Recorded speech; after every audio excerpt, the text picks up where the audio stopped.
আজ মহালয়া ভোর থেকেই গঙ্গার ঘাটে ঘাটে উপচে পড়ল ভিড়।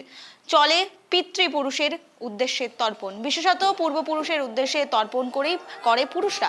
তবে দক্ষিণ চব্বিশ পরগনা সুন্দরবনে ব্যতিক্রমী চিত্র, যেখানে দেখা যাচ্ছে তর্পণ করছেন মহিলারা। সে দৃশ্যই তুলে ধরছি আপনাদের সামনে।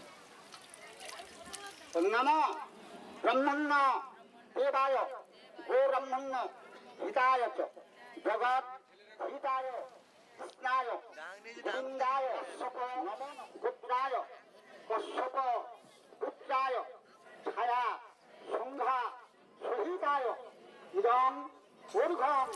নমো ব্রহ্মণ্য দেবায় গো ব্রহ্মণ্য হিতায় চ জগৎ হিতায় কৃষ্ণায় গোবিন্দায় কশ্যপ গোত্রায় কশ্যপ পুত্রায় ছায়া সংঘা সহিতায় ইদং ঊর্ধ্বং।